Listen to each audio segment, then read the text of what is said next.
Donc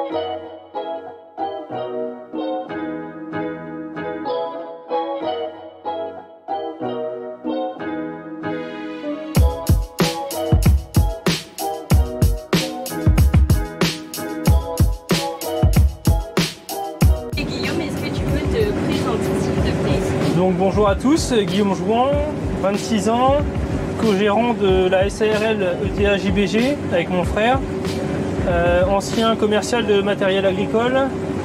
J'ai eu comme parcours scolaire un BTS génie des équipements agricoles à Vesoul, en Franche-Comté, et puis une licence responsable commerciale à Técoma. Est-ce que tu peux expliquer depuis combien de temps existe le TA, comment ça s'est fait? Donc on a créé avec mon frère le TA en début d'année 2024. Le projet est parti de l'arrêt d'un entrepreneur local, la maison Lelier, qui a pris sa retraite. Et de là est revenu, on va dire, le projet. On a depuis petit d'être entrepreneur de travaux agricoles avec mon frère. Et du coup, on a essayé de reprendre l'entreprise en elle-même, mais c'était trop compliqué, donc on a décidé fin d'année 2023 de lancer les démarches pour partir de zéro. Initialement, vous veniez du secteur agricole ou pas du tout? Donc nos parents sont agriculteurs en polyculture élevage à Ernemont-Boutavant. On avait jusque 2019, on avait du lait. Et on a arrêté la production laitière, mais on a gardé des animaux pour continuer dans les pâturages.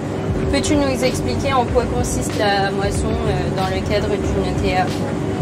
Alors la moisson dans le cadre d'une ETA, c'est d'aller moissonner pour les clients, que ce soit des cultures céréalières ou dans le cadre de notre entreprise, d'aller récolter du lin graine pour la lumière.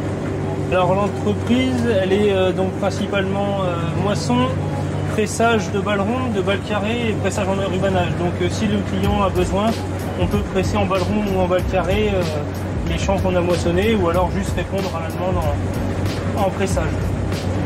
Quel est le type de culture que vous récoltez aujourd'hui? Donc aujourd'hui on est dans un champ de blé. Et quelles sont les étapes d'une journée typique de moisson? Alors selon la météo, on va soit entretenir la machine le soir après la journée de moisson, donc tout ce qui va être soufflage, graissage et refaire les pleins de carburant, ou alors on le fait le matin de bonne heure à la fraîche quand la journée s'est terminée tard.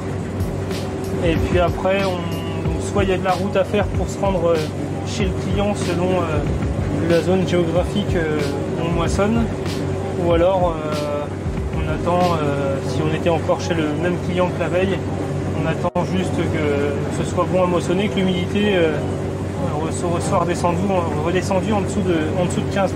Peux-tu nous parler du matériel que vous utilisez? Donc nous à l'ETA, on travaille principalement avec des moissonneuses de marque Newland. Donc on a deux machines à square, une CX7 et une CX8. L'intérêt c'est qu'on peut à la fois faire de la paille et du broyeur quand il faut mettre le broyeur. Et puis on a des barres de coupe équipées de prolonge pour pouvoir récolter le colza. Comment vous préparez-vous à la saison de la moisson? Alors la préparation, c'est déjà en amont une bonne révision des machines pour éviter tout ce qui va être panne qui aurait pu être anticipé. Après on n'est jamais à l'abri d'un problème qui arriverait pendant les récoltes. Mais si on pouvait éviter avec du préventif, donc une grosse révision, et puis après on sonde un petit peu les clients avec les surfaces culture par culture, et puis les gens avec qui nous allons travailler pour qu'on puisse prévoir les zones géographiques, et puis déjà un petit peu prévoir les surfaces et les lieux de moisson. Comment évaluez-vous si les cultures de vos clients elles sont prêtes pour la récolte et si elles sont de bonne qualité? Alors nous on répond simplement à l'appel du client et on gère le planning. Le client c'est lui qui va aller vérifier si ces cultures sont mûres et va nous appeler pour qu'on puisse venir. On va quand même faire des échantillons de contrôle avant de démarrer dans les parcelles. Mais nous, on gère juste le planning et après le client gère la maturité. Combien de personnes sont impliquées dans votre moisson? Alors aujourd'hui, donc on est 2 à temps complet, donc mon frère et moi.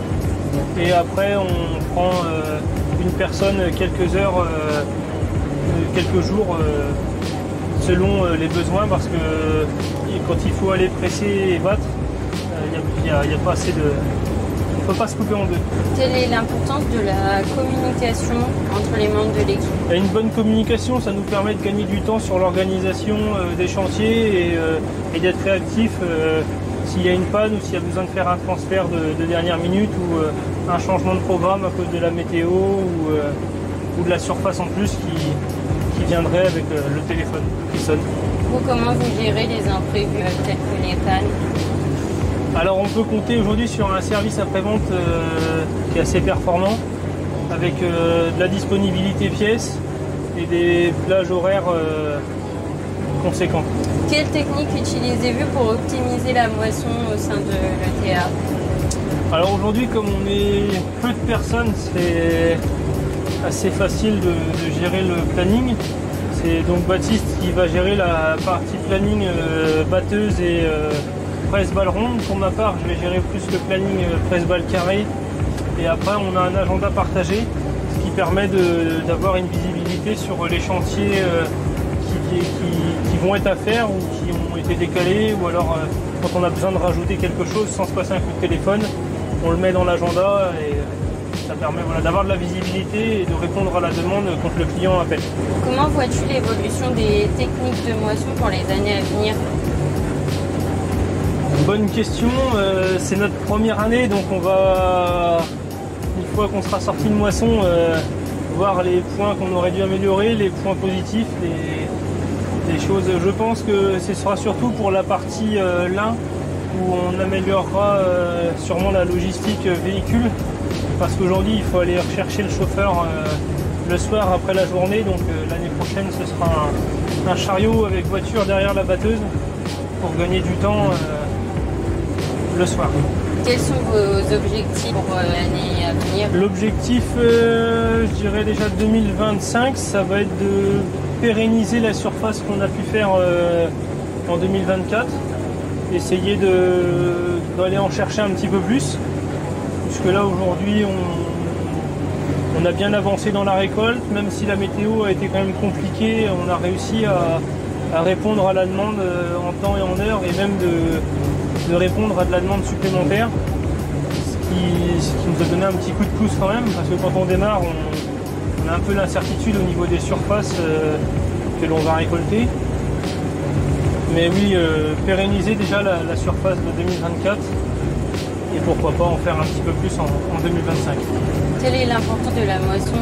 Aujourd'hui, la moisson, c'est quand même une activité importante pour nous parce que c'est des machines qui ont un coût très élevé. Et puis de faire la moisson chez quelques agriculteurs, ça permet de donner aussi de la visibilité de notre entreprise auprès d'autres voisins.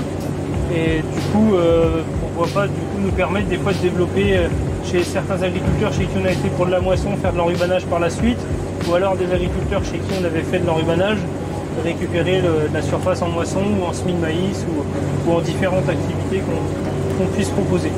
Qu'est-ce que tu pourrais dire à un agriculteur qui hésite à faire la moisson chez lui? N'hésitez pas à consulter les clients chez qui nous avons déjà fait la moisson pour avoir leur retour. Quels sont les principaux défis auxquels vous faites face en tant que TA?